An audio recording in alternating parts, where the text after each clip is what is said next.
Hey, bienvenido una vez más a un estudio bíblico en su canal Somos EA. En el día de hoy traemos un tema básico, un tema de gran relevancia para la vida de todo cristiano, que es el tema de la oración. La oración, una necesidad, pero ¿qué significa la oración?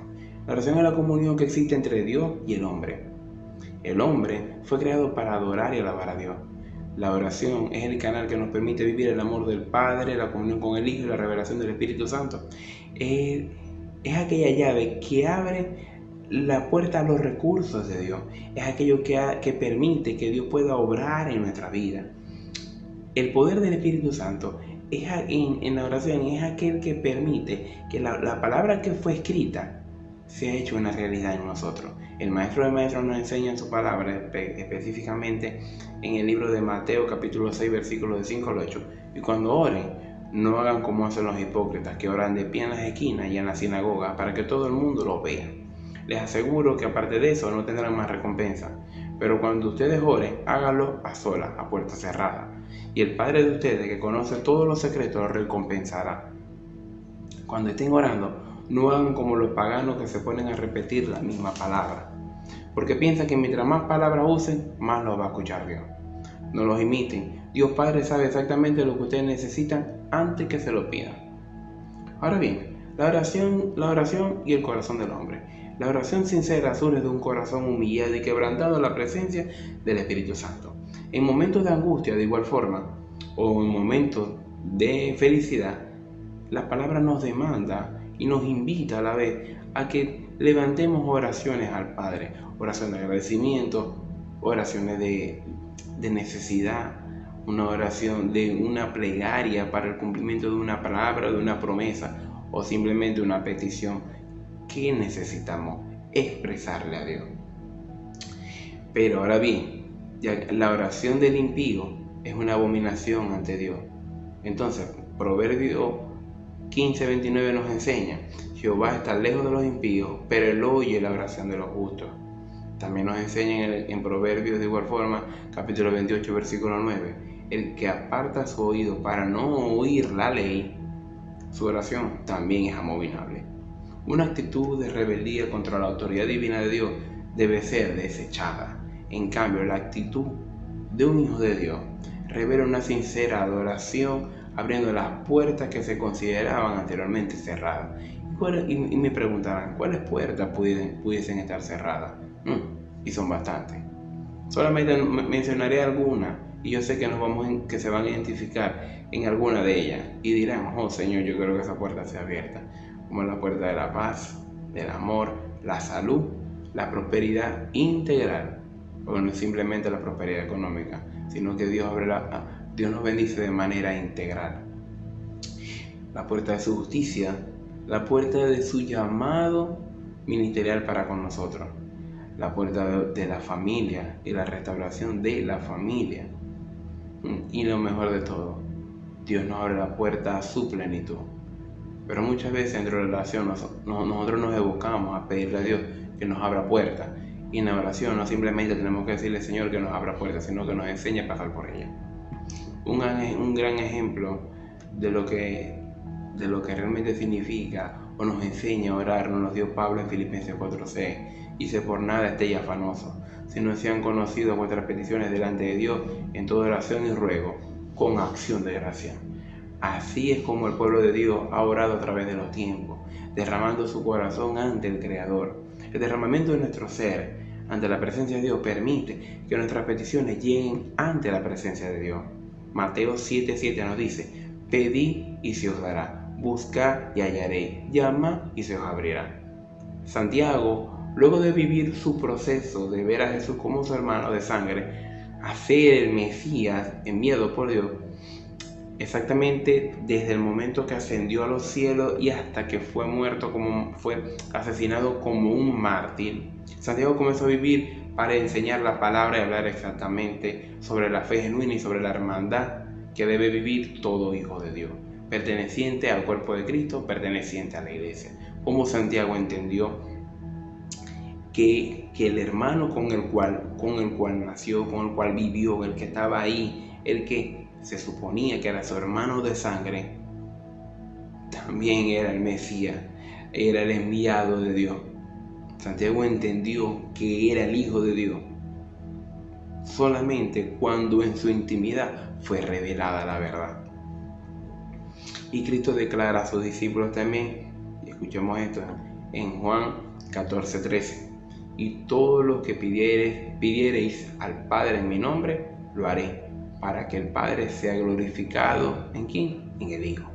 Convencido de que solo Dios sabe cuáles podrán ser las consecuencias últimas, buenas o malas, de una respuesta a la oración, el creyente acepta ya de entrada la respuesta afirmativa o negativa de Dios. El apóstol Juan, dirigiéndose a los cristianos, formula así la doctrina de la oración.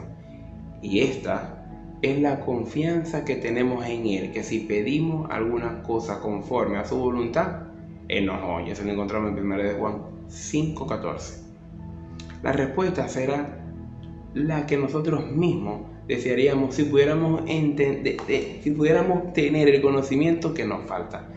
En ciertos casos, la no concepción de nuestras peticiones es con frecuencia la mayor de las bendiciones. O sea, el que ora con una actitud recta se confía enteramente en la sabiduría del Señor.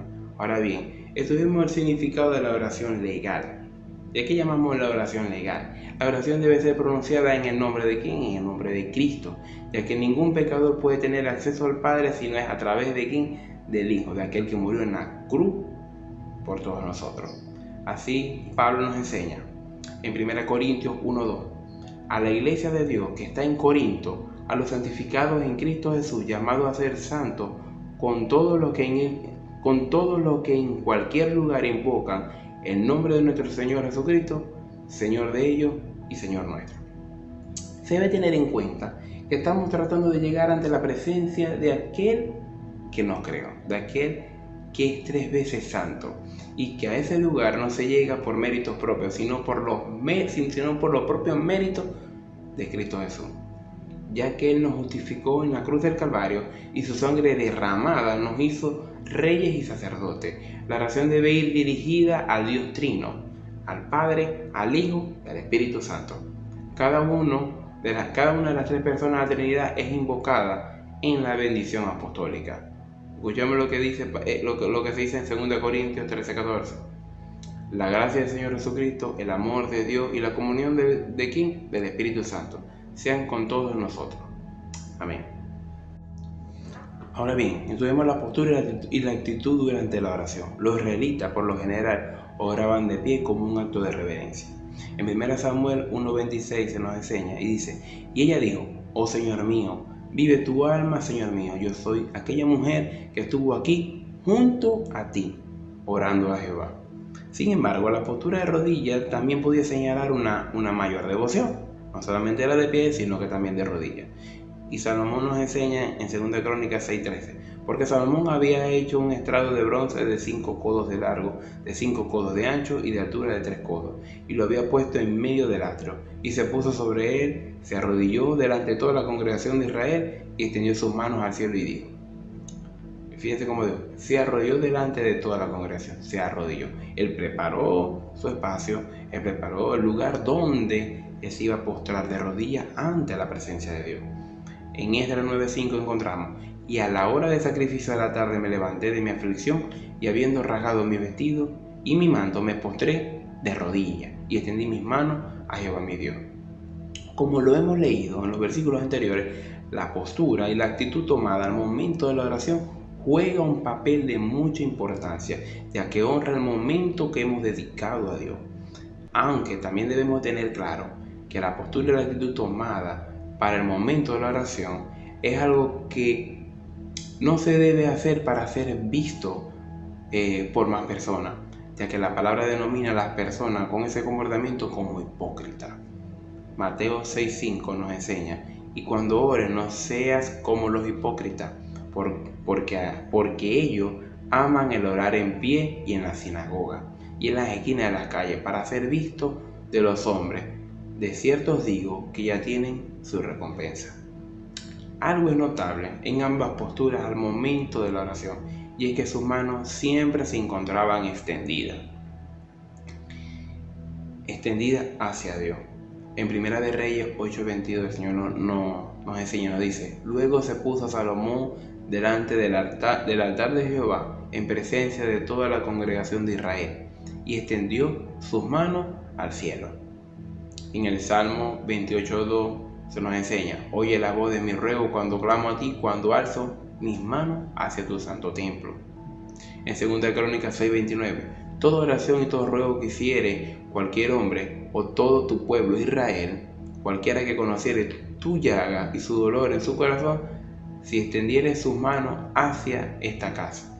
No solamente era en muchos casos extender las manos al cielo, sino que también tenían como costumbre, como parte de su cultura, extender las manos hacia el templo. La historia también nos muestra que mantener la postura de los brazos extendidos al cielo era sumamente fatigosa cuando esto era de manera prolongada. Moisés se tuvo que sentar en una piedra mientras Aarón y Hur sostenían sus brazos. Y eso lo encontramos en Éxodo 17 del 11 y 12. Y dice: y sucedía que cuando alzaba Moisés sus manos, Israel prevalecía, mas cuando él bajaba sus manos, prevalecía ante Amalec. Y las manos de Moisés se cansaban, por lo que tomaron una piedra y la pusieron debajo de él, y se sentó sobre ella.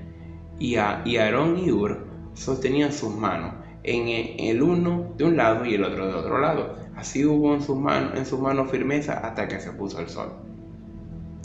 Ahora bien, también ya hemos estudiado la postura de pie y la postura de rodilla. Hemos leído ejemplos bíblicos donde se tomaba esta postura y se asumía una actitud de adoración plena. Pero no solamente era de pie y de rodilla, también teníamos la postura de colocar el rostro en el suelo. Dice: arrojarse o postrarse con el rostro en tierra, de hecho es la expresión bíblica más común para indicar la sumisión, el abandono, la veneración y por tanto también la oración. Concretamente significa caer de rodillas, extender los brazos y tocar el suelo con la frente. De esta postura fundamental para la oración bíblica tenemos numerosos testimonios antiguos, sobre todo de la era patriarcal, y por tanto anteriores a la religiosidad mosaica. Abraham se postraba en tierra frente a los ángeles que le visitaban, y lo encontramos en Génesis 18:2. Y alzó sus ojos y miró, y he aquí 3 varones que estaban junto a él. Y cuando los vio, salió corriendo de la puerta de su tienda a recibirlo y se postró en tierra. También tenemos lo mismo lo hizo el nieto de Lot, postrándose a tierra. Y esto lo dice en Génesis 19:1. Llegaron pues los 2 ángeles a Sodoma a la caída de la tarde, y Lot estaba sentado a la puerta de Sodoma. Y viéndolos Lot se levantó a recibirlo y se inclinó hacia el suelo. El siervo de Abraham, en señal de agradecimiento por haber encontrado una esposa al hijo del patrón, se postró en tierra del Señor. Y dice en Génesis 24:52: cuando el criado de Abraham oyó sus palabras, se inclinó en tierra ante Jehová. Otra de las actitudes que podemos ver representadas en la palabra de Dios es la del profeta Daniel, que se daba a la oración y a la súplica en ayuno. Daniel fue uno de los mayores ejemplos con el tema de la oración, y fíjense lo que dice el libro de Daniel en el capítulo 9, versículo 3: y volví mi rostro al Dios el Señor, y buscándole en oración y ruego, en ayuno, silicio y ceniza.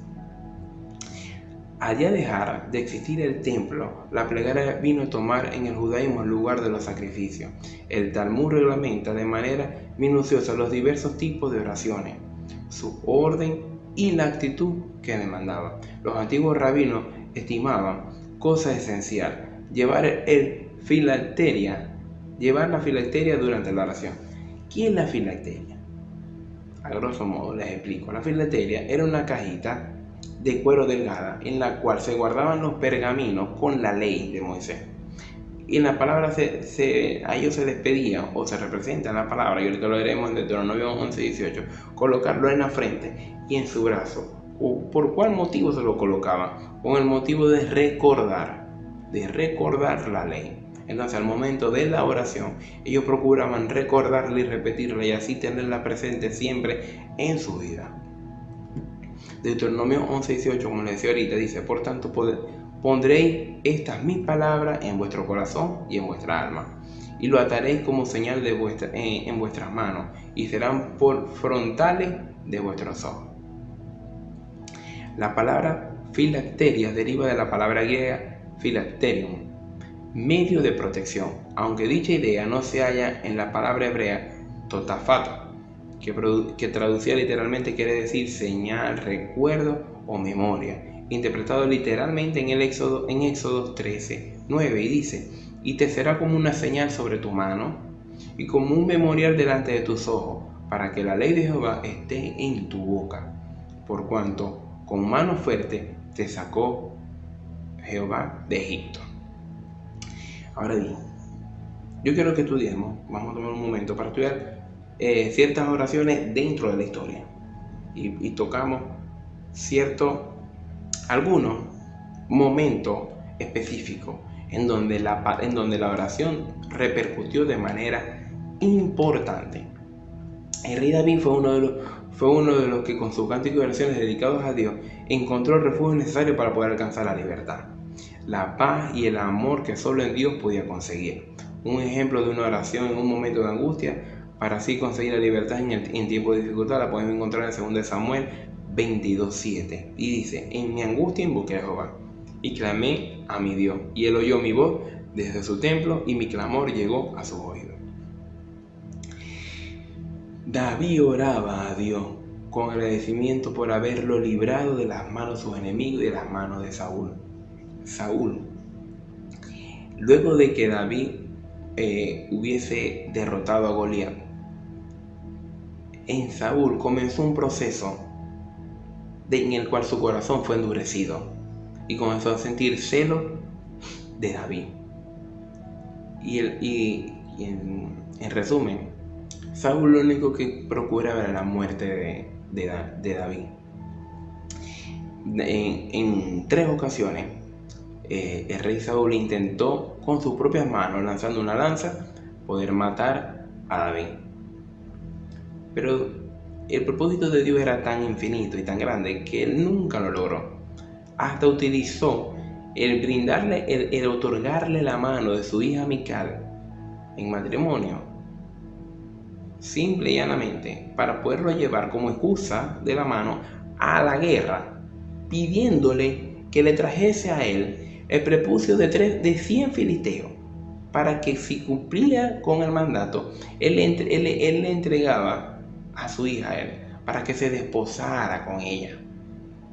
Pero Dios, el Dios infinito, en su inmensa misericordia y en esa comunión y en esa gracia que Dios había colocado en David, gracias a la comunión que existía entre David y el Señor, le dio la fortaleza para vencer a todo gigante, no solo a Goliat, sino a todos los que fueron colocados por delante de él. Y en esta ocasión, David no le trajo a Saúl 100 prepucios, sino que le trajo 200 prepucios. Y él no le quedó de otra, sino de entregarle a su hija para que éste se desposara con ella. De igual forma, el rencor, la envidia y el odio que existía en Saúl para con David permanecía, hasta el punto que David debió huir para salvaguardar su vida. Pero la oración de David lo libró de las manos de sus enemigos, hasta el día que Saúl murió y David volvió al pueblo. Dice el Salmo 106:4: acuérdate de mí, oh Jehová, según tu benevolencia para con tu pueblo, vístame con tu salvación. David estaba claro que en la oración estaba el arma que podía quebrantar, que podía romper con todo obstáculo, que podía vencer a cualquier enemigo que se colocara enfrente de él. Ahora bien, ahora estudiamos algo muy particular que desde la antigüedad hasta el día de hoy se sigue practicando, y lo cual afectó la historia de verdad en el pueblo de Israel. Entre los seguidores de Cristo del día de hoy encontramos un gran interés por el origen judío del Nuevo Testamento, y específicamente del famoso Shema. En Deuteronomio 6:4, que dice: escucha, oh Israel, el Señor nuestro Dios, el Señor uno es.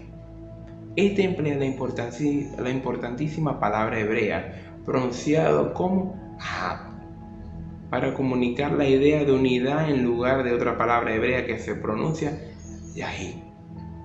Podría haber sido empleada y tuvo esa idea de exclusividad en juego. Por lo tanto, se argumenta que la idea encontrada en el Shema es uno de los primeros indicadores de la Biblia hebrea para lo que después fue la doctrina cristiana de lo que es la Trinidad, o como algunos le dicen, o como lo dicen recientemente en estas versiones, Trinidad.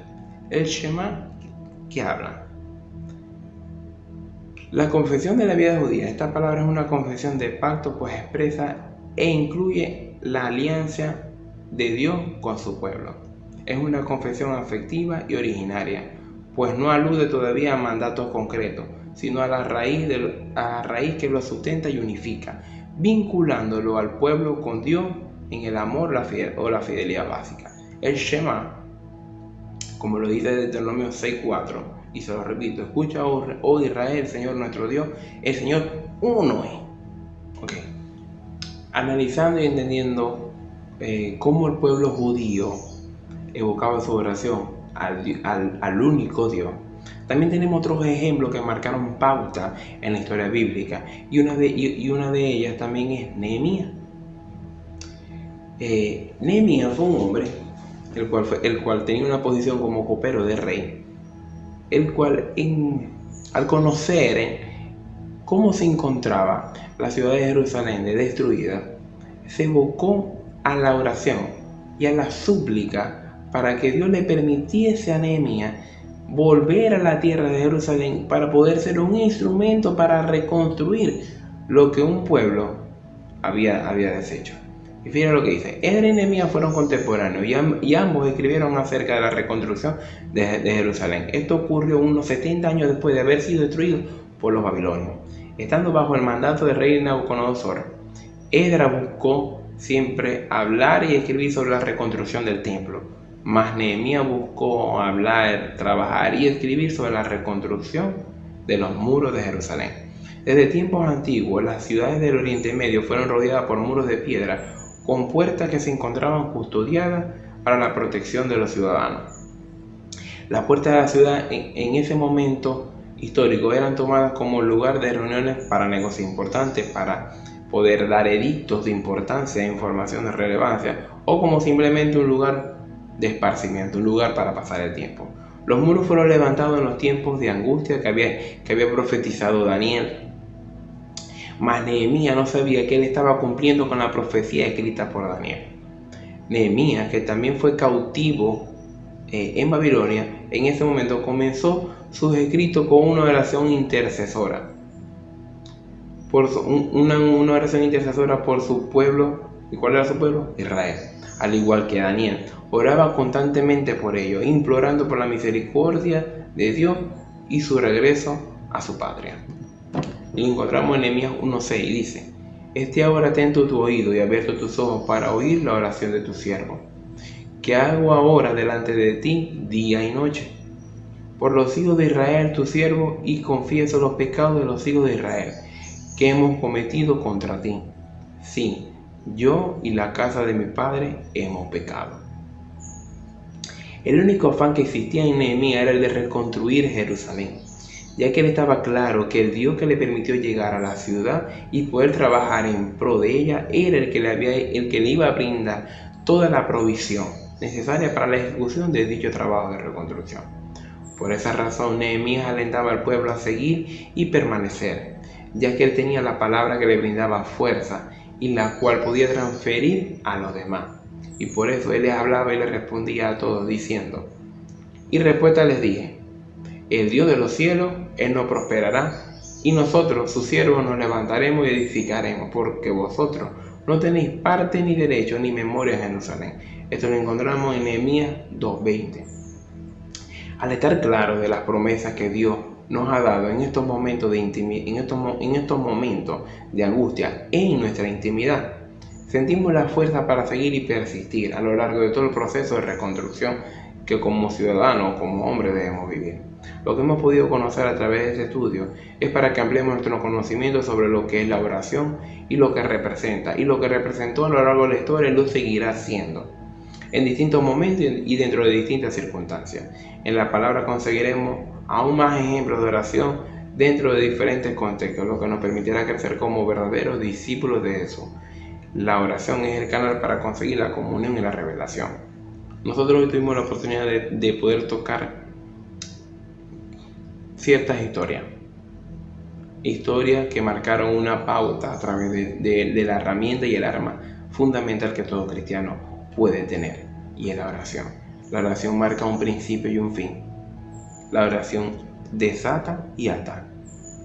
Tengamos en cuenta que David fue salvo, Nehemías fue un instrumento, Santiago fue un maestro, gracias a las revelaciones que pudieron haber tenido en su momento de intimidad, indistintamente a la postura que hayan podido asumir, de pie, sentado o de rodillas. El Dios único, el Dios de los cielos, el Dios Padre, en nuestra comunión con nuestro hermano y a través de la revelación del Espíritu Santo, es que la verdad de los cielos será hecha para nuestra vida. Les doy infinitas gracias por esta oportunidad. Espero que este video que esta enseñanza sea de gran relevancia para ustedes. Así que para mí ha sido un placer. Los esperamos en una próxima oportunidad con otro estudio bíblico en este canal, su canal GEA. Muchas gracias.